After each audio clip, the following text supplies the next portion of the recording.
competition.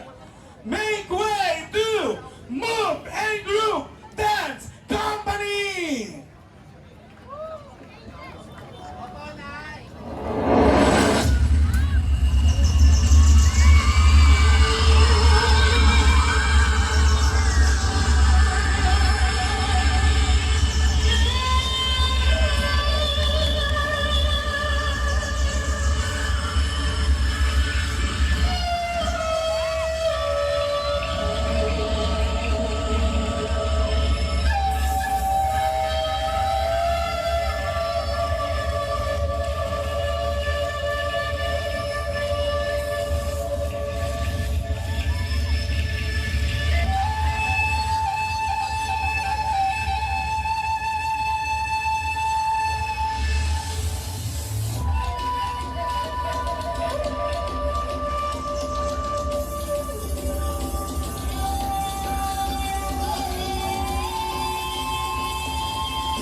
Ang mamamayan ng Kaunas ay nagtutulong-tulong, nagsasama-sama at nagkakaisa dahil kahit ang sakuna o trahedya ang kanilang harapin, ito ay agad ng gagawin ng paraan para mapangalagaan ang kalikasan na sumasimulo sa ating barangay.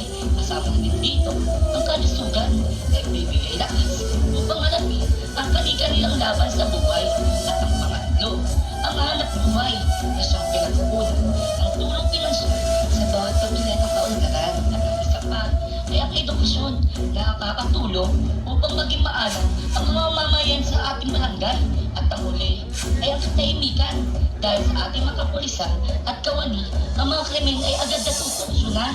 At dahil naging sa gabay ng ating patron na si San Lorenzo Ruiz, kaya ang ating barangay ay lubos na pinagpapala. Kaya sa masasabi ng buwan ng Setyembre, ang lahat ay naghahanda at nagdiriwang sa darating na kapistahan upang mabigay ang pasasalamat sa ating patron na si San Lorenzo Ruiz. Kaya hindi pong pagmasdan ang ganda ng aming barangay.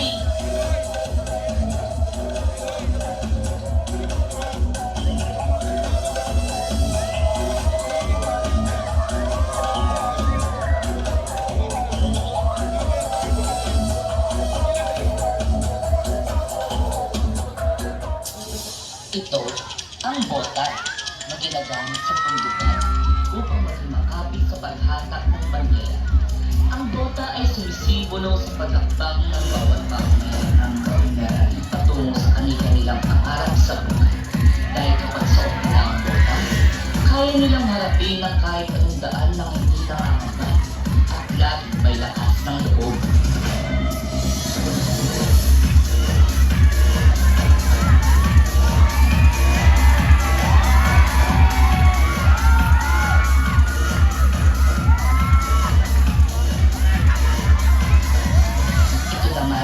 Ang gancho na ginagamit upang mahatak ang mga mabibigat na bandera na sumisimbolo sa kung paano kumapit bawat mga mayroong kaunlaran sa hamon ng buhay. Na kahit anong bigat o gaanong problema ay kaya nila itong bitbitin at gawan ng paraan.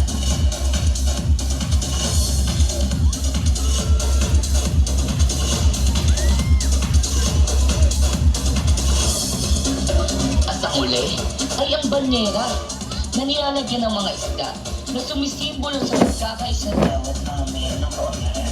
Dahil kahit anong sakuna o problema man ang dumating sa ating barangay ay kaya nila itong gawan ng solusyon. Basta sama-sama, tulong-tulong at may pagkakaisa.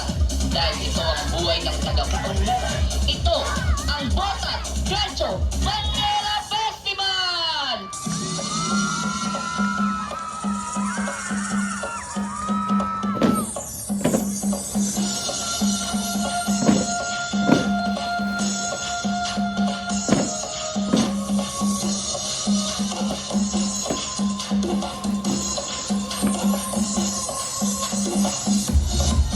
Madaling araw pa lang, buhay na ang bentahan dito sa Navotas Fishport. Ang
Yeah!